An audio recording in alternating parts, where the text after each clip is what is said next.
I want to tell you some stories of some seemingly impossible things that happened to me and how you can make the impossible possible. The first is a story that started happening when I was 14. My dad used to watch documentaries on UFOs all the time. He listened to Art Bell all the time. He was obsessed with aliens, ghosts, anything weird or strange. When I was a little kid, during the summertime, we would always sleep on the trampoline and we'd always look for UFOs. And sometimes my dad would find them, but I could not see them. And I would look and look and look, and sometimes when he'd find one, I'd ask him to point it out, but I couldn't see it. But it was something that we did all of the time, and it was something that I tried to find all of the time. I tried to see it. One day I was up at a church camp.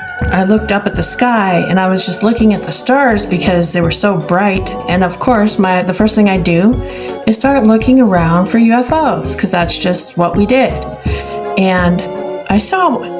You can tell the difference between a UFO, a shooting star, planes, all that shit, satellites, because they don't make normal movements. A satellite will go slowly in a straight line.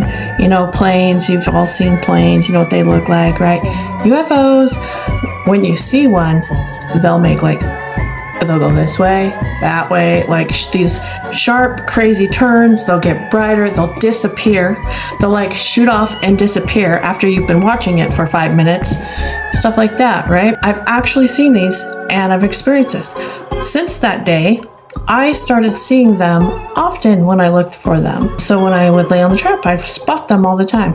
When I was 18 years old and I was pregnant, I went to the Oregon coast with my boyfriend for a wedding. We camped in the woods, we camped on the forest, we stayed at someone's house but in a tent on their lawn, and every single time I looked up at the sky, I could see UFOs. I mean, it was like I would be in a crowd of people and I could look up and I'd see them, just everywhere.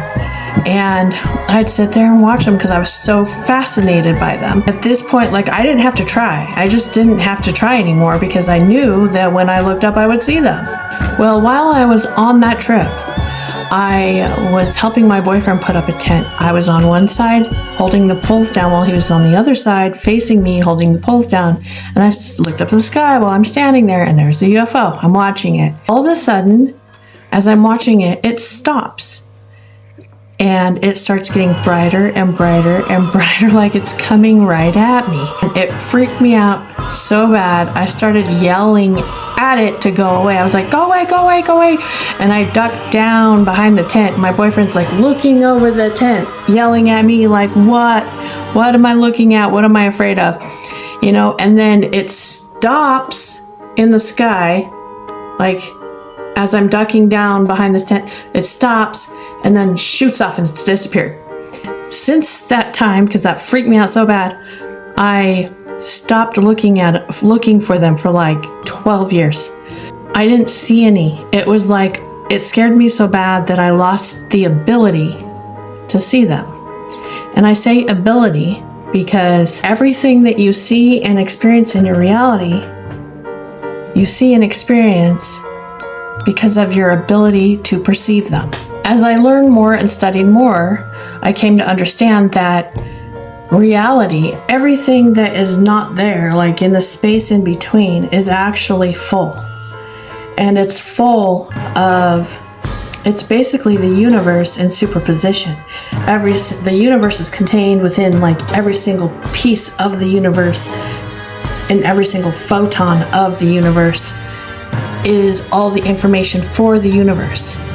And so your ability to experience something tangible, something real, is based on your perception, your ability to perceive it as an experience. Now here's another one that I have only had happen one time so far, and this was back in March. So I've always been really interested in quantum physics and stuff, and being able to see the fourth dimension. And when I'm talking about fourth dimension, I'm meaning there is a four-dimensional shape in the fourth dimension, being able to see that other dimension. I know it is possible based on what I have studied. So this other time, what I was doing is I thought, well, I'm just gonna try and see. or see the fourth dimension. Okay? So my thought was that if you take a three-dimensional object and you put it into a two-dimensional world, you basically, in that two-dimensional world, you see a slice of the third-dimensional object. You don't see the whole thing. You don't see the third dimension of it. So if I was actually a four-dimensional being, but I only understood that I could see three dimensions, like I believed that I could only see three dimensions, I would see myself as a three-dimensional being. And I see myself as a three-dimensional being right now. I see in 3D. When I look in the mirror, I see in 3D. But when I have been on psychedelics, mushrooms, acid, LSA, I have been able to see more than that.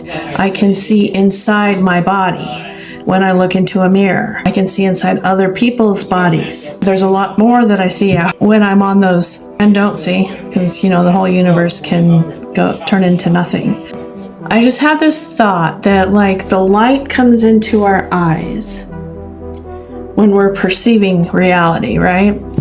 And I saw it like we are not giving it depth. It's like when I'm looking, if I look at the space in between me and an object, but not with the flat surface at the back of my eye, where things are usually like reflected, but that I thought of it as like having depth, or it had more depth to it.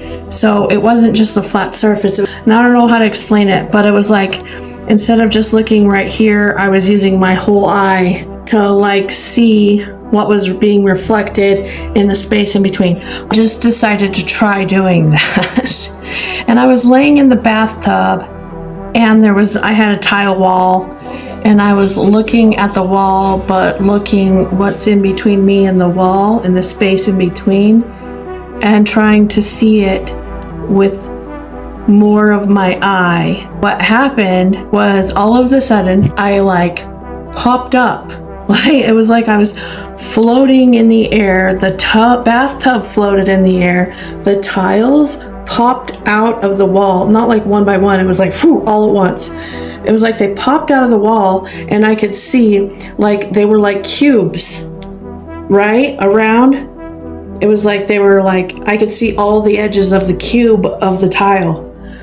It freaked me out. So immediately it was like I like, and I was back in the tub. Everything was normal. It was just for a second until I freaked out. That's another example of how what we think is not there is actually there if we have the ability to perceive it. And what gives us the ability to perceive it is the belief that we can.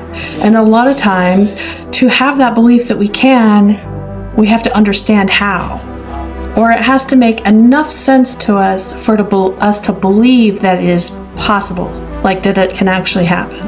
I wasn't expecting to levitate out of the tub. That was something that I wasn't expecting. However, I had been also studying a lot about levitation. Now I want to give you one more example, and the reason for these examples is because they all have the same thing in common. I know how I was able to see the impossible, and that is with reading tarot cards. When I first started reading them, the reason why I started reading them is because I was listening to these videos, or I came across a video, then I started listening to videos, and I recognized that the stories they were telling me pertained to my life, but I also like obsessively listened to them to the point where I understood them, and I knew them, and I knew what they meant. When I started reading them myself, I didn't know if it was going to be accurate though, because, it could just be that person that's reading them has the ability to do so. Well, I started reading them, and as I started noticing the matches in accuracy, I gained more confidence or belief that what I was pulling was accurate and true. And as I did that, now when I read them, I have no lack of confidence. The person I'm reading it for, it's always accurate. I know I can do it. I know how to do it. I know what it means. I also know deeper, in-depth understanding of at the subconscious level of why that reality is happening for that person, why I'm seeing it, and why I'm reading it for them. The thing that these stories that I've told all have in common is that they seem like they're things that are impossible to happen, and they happened. I experienced them. And a lot of people won't believe me, and that's fine. I don't care. This is actually for people who would like to experience things that may seem impossible to them. And it doesn't have to be something weird. Okay? I want to see weird shit. But it can be something not weird. Like, for me, I would like to have large inflows of cash. But because I want that and I feel a lack of that, it makes it harder. When I was looking for the UFOs, I was putting in all this effort and trying, right? But once I stopped trying and I was just playing around and I relaxed into it, but thought it was possible, it happened.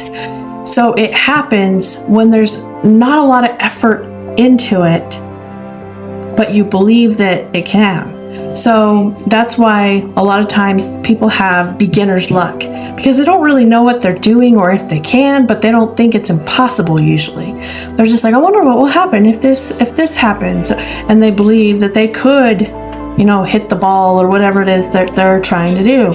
Or they don't have all these negative experiences of not winning the lottery if it's their first time playing, right? So I ran into this, what seems like a problem, where I worked my whole life, up until I was 40-ish, doing jobs that were not my passion or what I love, but I did it for money to be able to live. As I learned and I gained more knowledge, I came to the understanding that we don't have to do that, because we can do what we love and what we're passionate about, what we feel called to do, and be provided for. And so what happened was me doing something against my own nature. Obstacles started coming into my life where everything I earned was taken, or something would happen so I couldn't earn it. It was just one thing after another, after another, after another, after another, until I would give up doing something for a result, as a means to an end. If we do something as a means to an end, we're not present, we're not in the moment, we're not in the magic of now. And so the struggle that I've had over the last few years then is doing what I love and seeing the UFO. You know what I'm saying? So seeing the money. I get little bursts and then it goes, and then I don't. The same thing is happening where I kept running into the obstacles, or money's taken away that I earned, stuff like that. So I'm in this limbo state before it happens. And the key is to believe that it is possible. You don't know if it's going to, it doesn't matter, because you're enjoying what you're doing. You're just experimenting. You just need to enjoy what you're doing. Be grateful for what you have in this moment and enjoy doing what you're doing.